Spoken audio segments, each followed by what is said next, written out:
This is Rabbi Jeffrey Sachs, editor of Tradition with another Tradition podcast. Visit us at TraditionOnline.org and find Tradition Journal on Facebook to keep updated with all of the offerings in our quarterly print journal, as well as the digital content we publish on a regular basis on TraditionOnline.org. Those of you who do visit our website regularly know that on a weekly basis, we publish a column called The Best, taking off from Matthew Arnold's famous line about the best that has been thought and said, which explores different cultural artifacts, both high and popular, that have the potential to contribute to the religious and spiritual life and mind. It can be a poem or a work of literature. It can be a film or a television show, a museum exhibit, you name it. And over the course of the year, we've explored an array of different such topics and different such works. And to mark the one-year anniversary, Rabbi Chaim Strauchler, who edits the column and is, of course, an associate editor of our journal, as well as being the rabbi of Sharei Shamayim in Toronto, sat down with two of our regular authors to explore what's been going on in the best. Naamit Sturm Nagel teaches literature at the Shalhevet High School in Los Angeles, and Rabbi Yitzchak Blau is Rosh Yeshivat at Yeshivat Orayta in Jerusalem, as well as being, of course, an associate editor of Tradition. Here's their conversation. Hello, welcome to this Tradition Online podcast. It's a privilege for me, Chaim Strauchler, associate editor of Tradition, to be able to welcome to this podcast and this video podcast Rabbi Yitzchak Blau and Naamit Nagel, who are joining me to speak about The Best, the project that has reached its 1-year mark, in which we've asked writers for Tradition Online to reflect upon the best that has been thought and spoken, to recall Matthew Arnold's words, and to think about how this serves as an antidote for the materialism within society and how it affects our modern Orthodox community with its values of Torah Umada, to be thinking about specific items within a general culture that help us live better as Jews, calling upon much of the Mesorah that we've received from Rabbi Aaron Lichtenstein and others who've called forward Matthew Arnold's ideas. And so it's a privilege to be able to call upon two of our writers who have contributed to this project to reflect on what the project has been, where it's been, and where it's going to be going as well. So I'd like to begin on asking a question to both Yitzi and Naamit, and to ask you, what has surprised you about the works chosen by the writers for this project? What do these choices say about our modern Orthodox community? You want to go first, Naamit? Sure. I think what I've loved about the choices are that they're so broad and vast. And there's this concept of when you say something like the best, it could feel almost elitist. Like, what does that mean, the best? I know as a high school English teacher, I'm always trying to think about what's the best I can give my students. And often if you look at historically what the best has been, it's often, white men writing, and thinking about what that means and how to bring in classics that might be written by white men, but also bring in a broader array of material that takes into account different ways to think about the best, even if it hasn't historically always been identified that way. And I think that's what I love about this series, is that it's so broad and it's not elitist at all in how it thinks about the best. It picks from all different kinds of categories, both in terms of material, in terms of films, television shows, comics, strips. I mean, my favorite was I'll maybe speak more about this later, but the baseball game. And it really makes you think broadly about what the category means and is not traditionally, the term the best. It's not the best in terms of like a contest.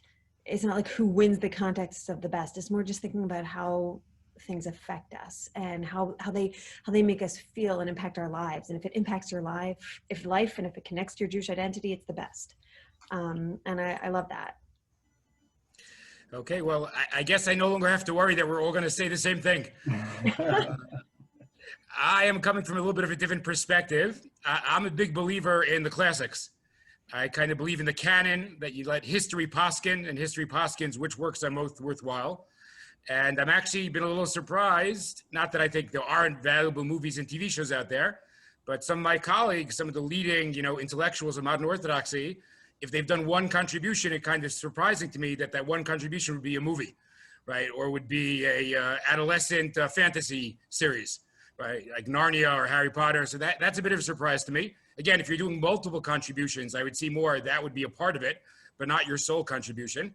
And then in terms of literature, I did a little bit of a count, I might be a bit off.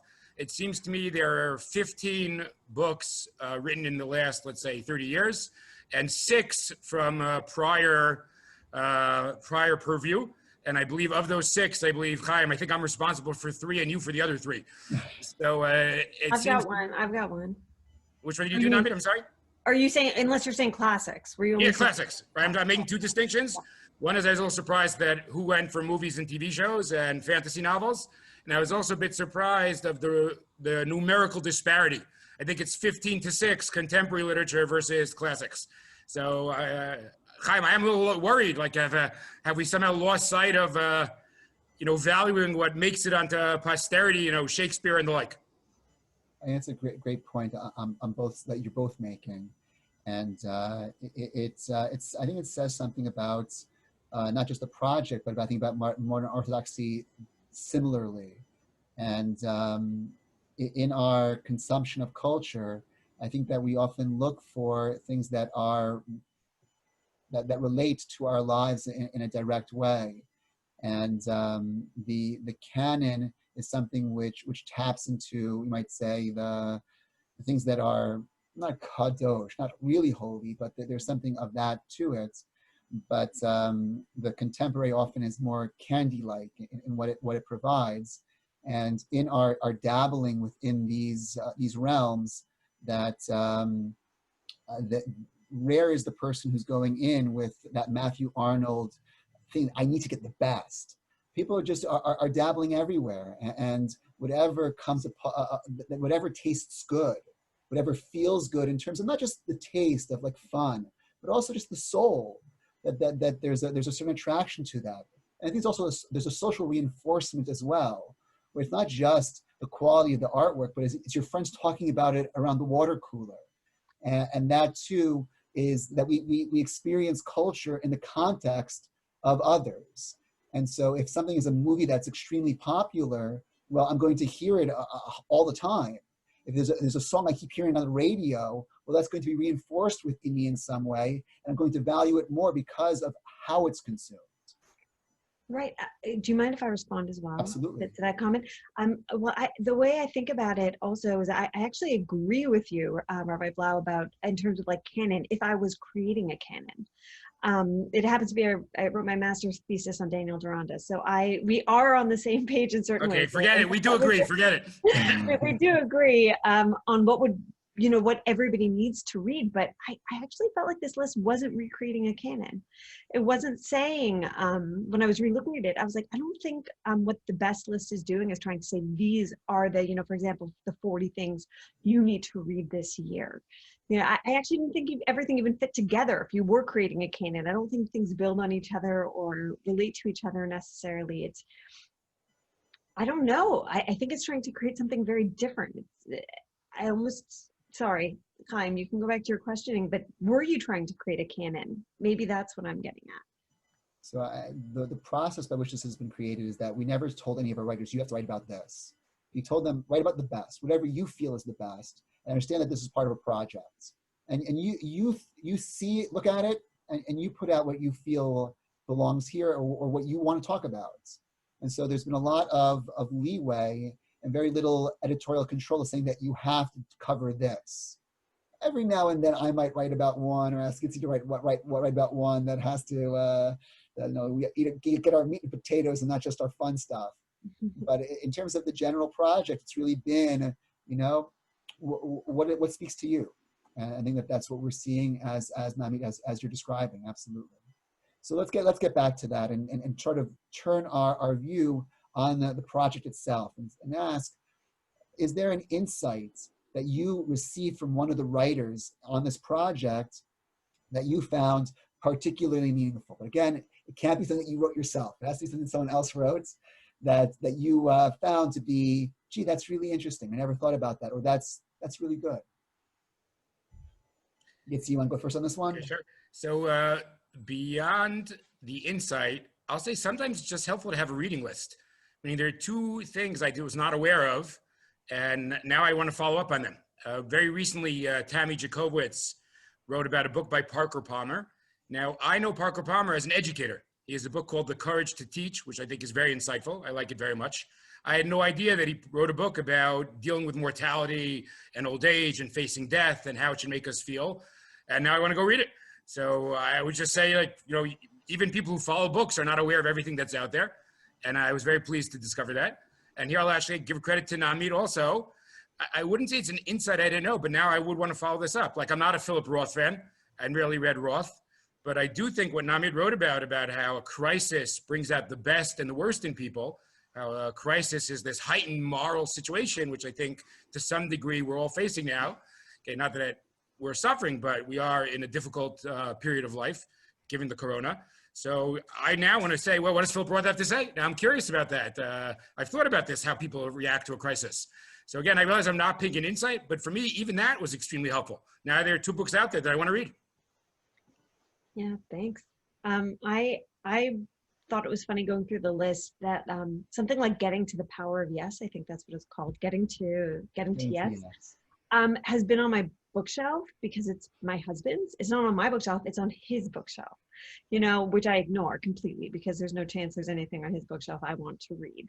And then I was looking at the description of it. I'm like, I never would, this book is so interesting. This sounds like it could be really useful. And it was a complete reframing and thinking about how to work with people and think about how it's not about negotiating business deals necessarily, but just talking about, you know, how to negotiate differences in life. And the title's a little bit misleading, that I would never wanted to pick it up because I wouldn't want to just like get people to agree with me. That's what I would have thought it was about. And I saw other layers to it. So I thought that was interesting. I mostly, when I was looking through it, I knew about a lot of the literature, so I didn't click on those as much. And I was more interested in seeing some of the other choices that were made, and which is why the baseball game really spoke to me. I have an 8-year-old who I feel very bad for. I feel like he was born in the wrong family because he loves baseball, which I know nothing about. And my husband, we can't even figure out how to watch the series right now. Like, it came back and we don't even know how to find the channels. And he like wants to watch the game, and we keep not being able to find it for him. Anyway, so when I saw, I'm trying to like engage with what my child loves. And so when I saw this posting about the 2016 Cleveland Chicago World Series game, I had to click on it. And what I also loved is the comment on it. I think that was one of my favorite ones because it actually started a discussion, which made me think about the potential for this list. If we could have more discussions and build on things, but the way it talked about baseball and what baseball could mean to somebody, and also the Jewish roots of baseball, which I've you know, always kind of thought about, especially that song that I remember hearing, the A.B. Rodenberg song.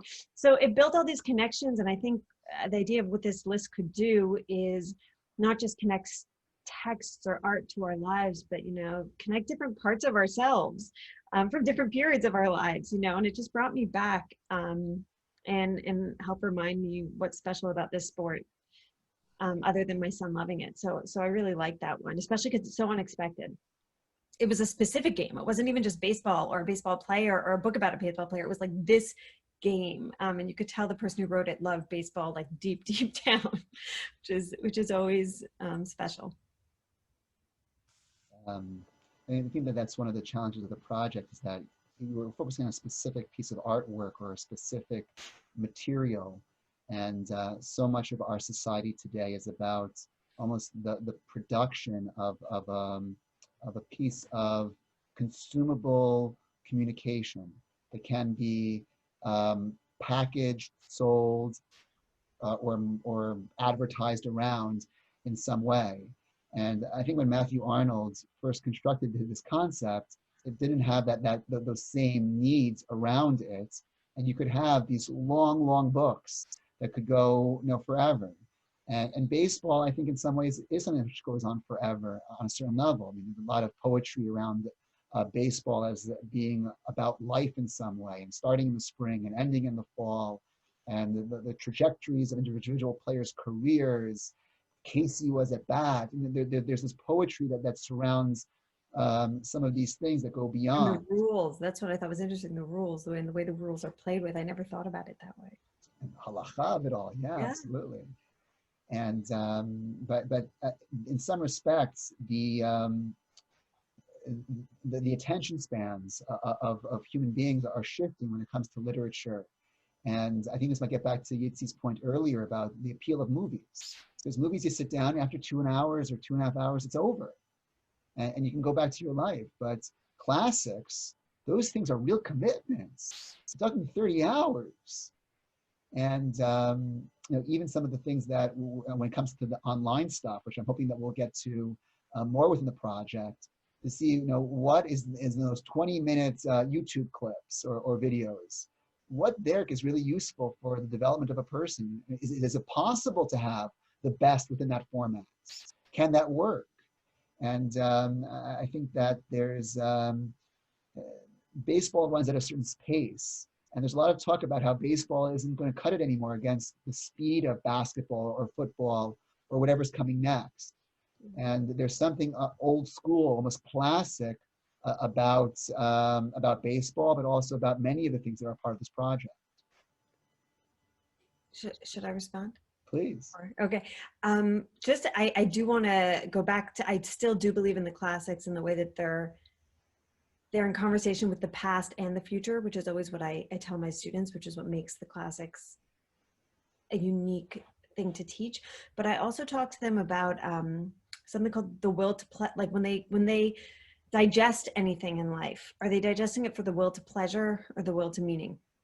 Anyway, I got those terms from an article I found in terms of, I used to talk to them about storytelling and the power of storytelling, but are you listening to the story for pleasure or for meaning? And I was thinking a lot about this lesson when I was going back through all the best. And the way I frame it to my students is, I'm like, could you watch the Kardashians for the will to meaning? Is it possible? And I think it is. And I think a lot of it is not what you consume, but how you consume it. And I feel like the list of the best is saying that, that 20-minute, that quick fix versus the long classic, that maybe it's how you read it or, how you consume it that's going to make the difference with how it's going to impact you.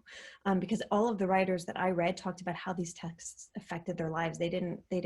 It wasn't about pleasure for them. It was about meaning.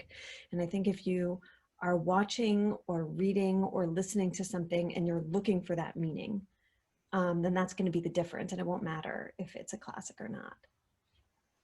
I just want to make one point, although Chaim, it's not really our topic, but I just can't resist. It would be an interesting podcast about the difference between baseball and other sports. I think baseball has inspired greater writing, whether it's Roger Angel or Stephen Jay Gould or George Will. And it'd be interesting to figure why that is. Is it because it's America's pastime? Is it connected to the pace of the game? I think there's a lot to be said there, but I realize that's not our topic. So maybe I'll just leave it with raising that question. So, but in the context of Naamit's last point, you'd be saying that there's something inherent about baseball or something inherent about classical literature that's not just about a reader's response. Oh, correct. Yeah, I do believe that. I would also, maybe we'll go back to arguing a little bit. I don't think meaning can be taken out of the Kardashian sisters. They're my go-to example for the vacuous nature of modern society. So maybe that leads us to our next question. What can you do? You're dealing with an old fuddy-duddy here. So the question then is the Kardashians missing from our project of the best? Or what then really is missing from our project? I think we both agree that it's not. So what is missing then? So looking at the year's worth of work, over 40 contributions now, and thinking about the great canon of Western literature, and what pieces have dropped off or have fallen off that we would have expected ab initio, but they're not there now. I mean, you want to go first or second this time? You go ahead. You go first. I feel like okay. So I will raise one thing. I just want to point out, I'm not sure we have a large enough sample size to make great conclusions, but given what's come in, it is interesting, especially as you said before, like maybe people don't have the patience now to read Daniel Deronda as Naamit has. Maybe people go, I look at an 800-page book and I'm not interested. It's my dream to teach that book still. There are things that are shorter that kind of have also been not come into play. Correct me if I'm wrong, but I think there's been, in terms of poetry, there's been exactly one poem analyzed so far. I mean, no volumes of poetry. And I think, Chaim, you did Robert Frost poem. I think that's it.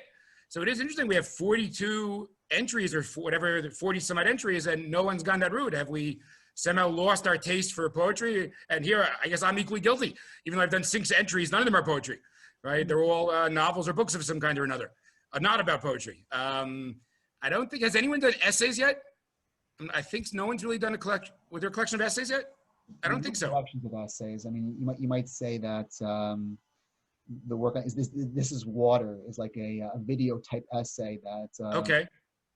But yes, there have not been any essays. That's okay. I think I guess I'll toss them out there. Maybe someone listening will take the bait, right? No one's done George Orwell's essays, Cynthia Ozick's essays. There are great essayists out there that are waiting to appear on the best, and that has not happened yet. So again, it's a small sample size, so it could be I'm overreacting, but it is kind of curious to me that poetry and essays have not really been represented. It's funny when you mention that. I'm also thinking the shawl, Cynthia Ozick's The Shawl, would be something that I would expect on this list. But because it's so not all inclusive of everything, it isn't that kind of list. Like I'm looking, there's no Yiddishists. I would definitely put Shalom Aleichem on this list, or Yelamed Peretz. I mean, I would want to bring in all of them. They all belong on this list. I have pieces if I was putting that in my head, but that's if it was that kind of list that I wanted to include everything that everyone needed to read. Whereas when I think about adding to this list, I think more in line of like, last night I was watching the Newsies with my kids, and based on the kind of questions they were asking, I would not have thought about how meaningful the Newsies is for this moment in time. I would not have thought how it touches on intersectionality and tikkun olam, and they were thinking of, they're like, when they asked, they're like, the way they're all gathering and striking, that could never happen in the coronavirus. And it was like, okay. And it was this great opening to talk about what's happening right now and what our role is. And, and now I'm thinking, oh, I could write for the best on that. But again, if I was thinking about putting Shalom Aleichem on the list versus the Newsies, Shalom Aleichem is who I would want to put on the list, but it just depends on what we're creating. It's interesting. It just occurred to me once Naamit raises Yiddishes, no one's really done Israeli authors yet either. Is that right, Chaim? That's correct. So that's also saying that we're not interested somehow in specifically Jewish literature coming from Yiddish and Hebrew pens. Yeah, I'm reading Mr. Mani right now. I don't know if you read it by A.B. Yoshua, and I'm blown away. Blown away. That definitely, we should have some Israeli authors on this list. I've been recruiting someone to do a profile on the whole genre of humor and comedy. And there's nothing comic here. That it's all serious, both comic literature, but also just stand-up comedy. Is there something of the best within that genre? And that too, specifically when it comes to Nosa B'dichusa and our tradition, how important that is. Somehow it didn't end up here yet. So there's work to be done. Certainly what's still to do. So I want to move on and talk a little bit about the project's goals, or not just this project's goals, but Matthew Arnold's goals, or Aaron's goals. And to say, how has the pursuit of the best that has been thought and spoken changed since sort of Aaron first quoted Matthew Arnold, and also since Matthew Arnold first spoke these words?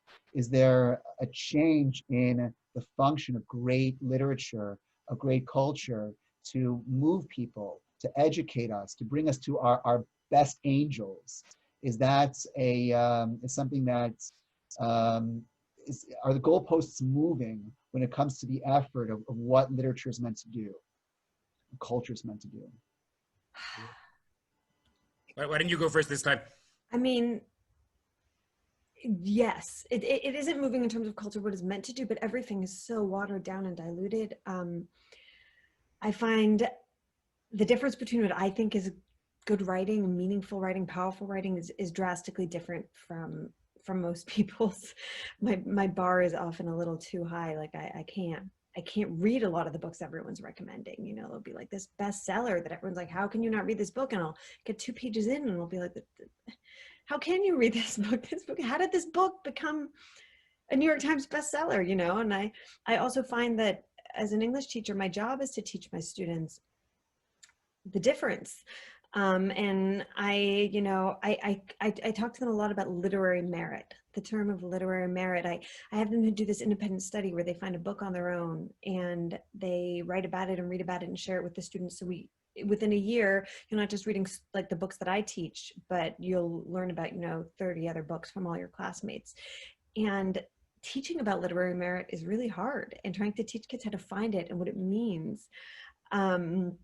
It means that there's layers, that it's depth, that the writing makes you think. I talk to them a lot about close reading. I'm like, if they're reading a book and they're like, I just can't find important quotes, I'm like, well, that tells you something. If you don't, and I actually thought about that a lot in reading the best. Some of my favorite posts were the ones that pulled out the quotes. And I guess it's always because it's always about getting back to the text for me.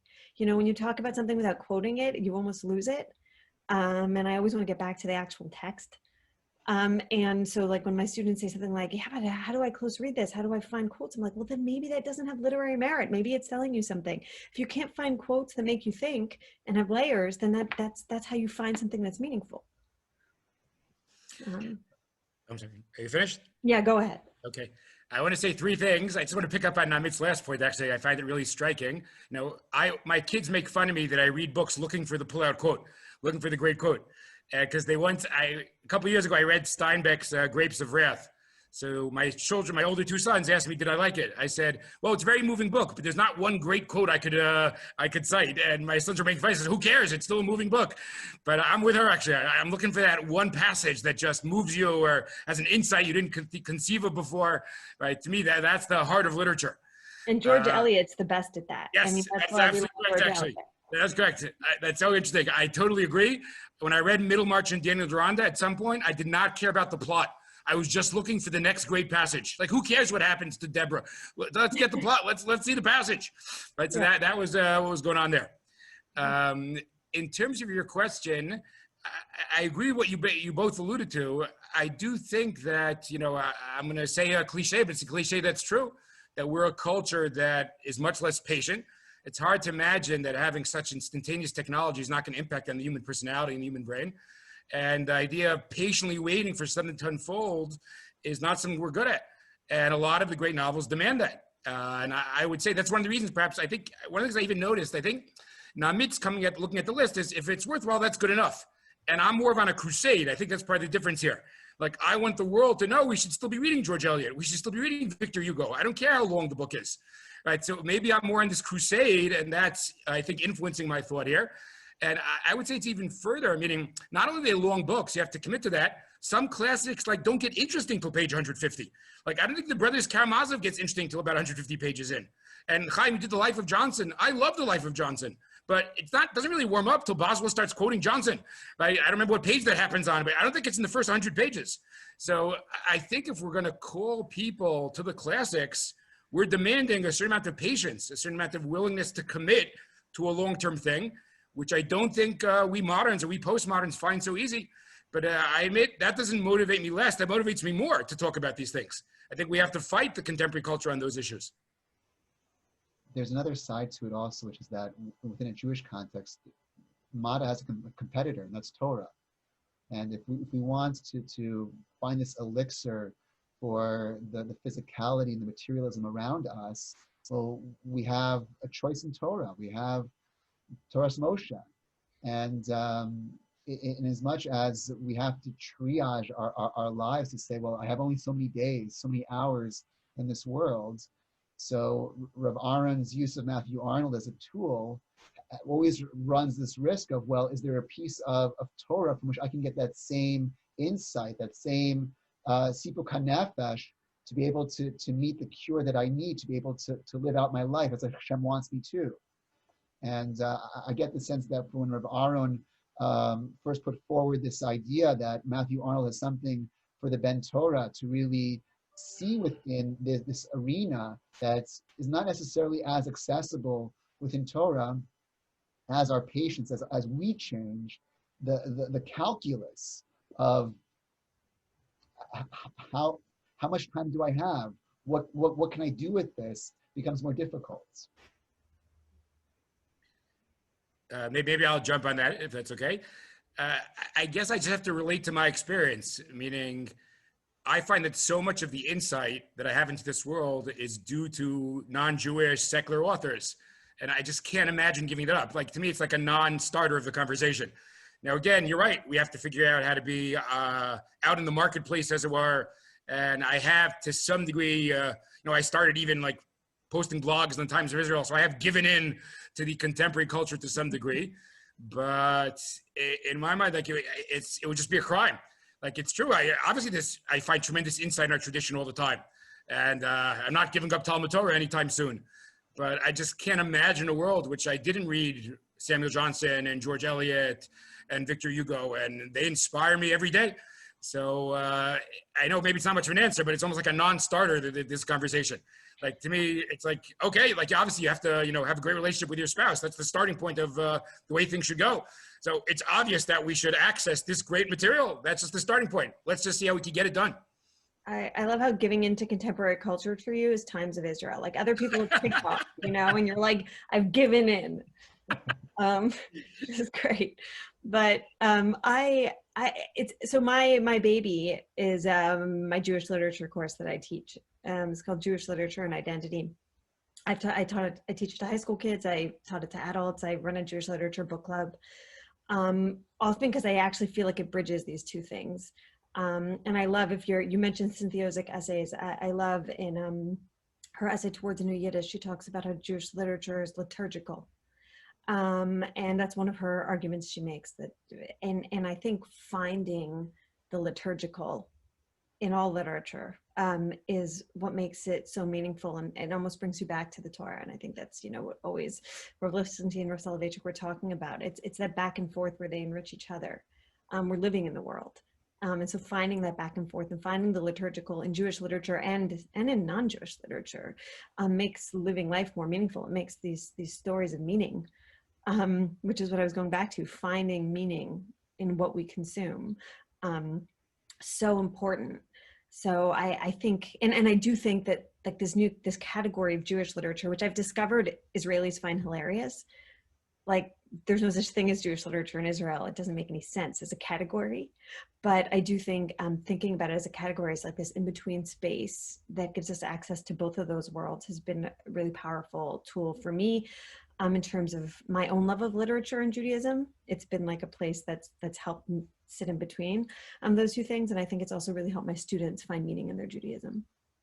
I think that's a great point in terms of this project itself. Does it become a new form of Jewish literature in some respect as consumers of general culture by taking it in, interpreting it in some way? Do we make it Jewish by virtue of the project? Right. I've thought of including Toni Morrison this year in my Jewish literature class, for example, which I've never had a non-Jewish author in it, but just to push that envelope. What does that do? Why Toni Morrison? Thinking about the way, if you look at the way Toni Morrison writes about slavery, humanity, the experience of the oppressed, I actually would want to compare either Beloved or The Bluest Eye, one of her books, to The Shawl, Cynthia Ozick's The Shawl, to think about, and which I know a lot of people comparing the Holocaust and slavery is also a taboo topic, but I wanted to kind of push my students to think about if the way these two women write is that different, or what can we learn from the differences and similarities, and to push them to think about what Jewish actually means. That's a great idea. Naamit, I'd love to see your curriculum for the Jewish literature course. Yeah, I'd love to share it. So moving on to close out our discussion, I wanted to ask you both, are there any questions that you want to raise about the project, about the place of general culture within our community? I'm just thinking, I loved, or I thought it was interesting, Ellie Jesner's post on narcissism, a new theory. Somewhere in the post he was talking about how someone, like, he was reading it on Yom Kippur in shul, and somebody like pushed him on that. And that made me think a little bit about, people having to think about what books they bring to shul. And when you bring them to, like, it's almost like that's what the list it, like, could you bring it? Like, that's almost what we're asking. Like, is that allowed? Do these things fall into the category? And I think maybe pushing our community to think about, if we have to make, like, you shouldn't have to make those decisions. Could you bring anything to shul and you decide if this is something that is Jewish or meaningful to you, or the best to you, which I think is the opposite of what Rabbi Blau might be arguing. But that's what I'd be arguing for. Like, let me bring whatever book I want to shul to enhance my tefillah. I'd like to raise one last issue. We just spoke before about patience, but let's move from patience to pragmatism. Be curious to hear if you two find this also. I find when I talk to our college-age students now that, and this is not just about the Jewish community, this is about the general community, that the pragmatic bent is very powerful. And I think that works against the best to some degree. Meaning, I find that even students who are in excellent universities, are in the Princetons and the Yales, they're very nervous that I shouldn't do anything that will harm my career future, right? Every summer has to be, no, I'm not going to volunteer in Uganda. I'm going to work for some fancy firm that'll look good on the resume. And I have to make sure that my GPA is as close to 4.0 as possible so I can get into Yale Law School. And then by definition, you're not taking harder courses. You're not demanding more of yourself. That's, I think, true in the larger community. I think it's true in our community also. Just notice, I know, the rise of Sims in YU, right? All of a sudden, more than 50% of the students are in business school, right? Rather than in a general university. So I don't know really what the answer is, but in terms of my crusades, I think we have to fight this lack of patience, inability to commit to a long-term project that has tremendous payoff. And also, I admit people have economic difficulties. It's expensive to be a modern Orthodox Jew. I do not deny any of that, but there's got to be a way to somewhat bend the pragmatism. It can't be that a Princeton sophomore can't spend the summer doing something interesting. It just can't be. There's got to be a possibility that you could do something else and still support your family. So just to comment on both your points, I have a friend who has a project where he looks at people's bookcases and analyzes their personalities, their educations, and what they have on their bookcase. And I think it's something similar about when we come to shul and books that we're carrying in our hands, that our books say something about who we are in some way. And while there's something very external about that and unsophisticated and wrong about stereotyping based on the books that people are holding, I think it's better than a lot of the other stereotypes that people make use of. Far better to judge a person by the books that they're carrying than by the suit or the tie that they're wearing. That's just one piece about that. But I certainly agree with Naamit's general desire that you should be able to explore. You should be able to seek the best and not feel confined by whatever rules they are. And I think that plays into what Yitzi was saying about the pressures on our young people today to have to chart out the course of their lives by financial or cultural expectations, that you have to hit these benchmarks, and there's no room to explore, and there's no room to fall and to make a mistake, and to spend some summer doing something that isn't really useful. But I went out to look for something useful and I didn't find it. That we don't create enough space to fail, and failure is not just starting a business that doesn't make $1 billion, but failure is going out and trying to open up a book that you think is going to be meaningful, but isn't. That too is a worthwhile design of life, to be able to go out there and not to have guarantees. And maybe that this project is trying to guide people a little too much and saying to people, these are the best. But there's always new stuff being created, and there's old stuff being discovered that can be useful, can be valuable. And even if it's not on our list, it's still good, still great. I when I first thought about this list. I have my Hungarian grandmother that I grew up visiting every week always used to say, you have to buy the best. That was what her phrasing for everything. And, you know, if I showed up wearing like an H&M shirt or something, she'd be furious because the material was not the best. And her father was the shochet in the town, and they had one outfit, and that one outfit, they all wore the same thing, but it was the best. And that was always what she pushed us towards in life. And when you mentioned it's not about what the clothing we wear, and I think of how it's about the book we're carrying, and I think about how it's funny that I've like kind of reinterpreted my grandmother's message. For her, it would have been a suit, but for me, it is the book, and it is still fighting for the best and trying. And I actually think what Rabbi Blau mentioned about students it feels more American to me, that constant push. I wonder if in Israel it's different. I felt like in Canada it was different growing up. Like I think I lived in the present a little bit more than I see students. They're all pushing for the future and where they can get in next and what they're applying to. I don't remember feeling that way. And I wonder if that's a shift in time or a shift in education. But I do think that the list is a bit of an antidote. I do, and something for students to look at and think more broadly, and maybe push them to pick things up that won't, you know, go on their resume, but will enhance them as people. Okay, Yitzi, I'm gonna let you close. Anything that you want to finish? I just want to thank both of you. I very much enjoyed the conversation. I'll just say one thing about Naamit's last one. I do think it's different in Israel, but I think there's a larger factor in terms of what role the army plays. Meaning everyone in America, when they're in high school, are thinking about university. And university in America is the stepping stone to your job. So that, I think, creates this whole pragmatic bent. And perhaps one of the healthiest things about the army is that it moves you away from that. The army, for most people, unless you're like an elite intelligence unit, is not furthering your career. So that's a healthy thing. So I don't know what's going to be the American parallel, but if this list helps, then I'm all for it. Chaim, I want to congratulate you. You're doing a great job on the list. Keep it up. Thank you very much. And thank you, Yitzi. Thank you, Naamit, for joining this conversation. I think it was excellent. Thanks for inviting me. And we're looking forward to continuing the project. So anyone who's watching, please feel free to submit your best. And let's continue this conversation about utilizing culture to live life as we should. So thank you both, and looking forward to working with you in the future. Kol hakavod. Great. Thank you.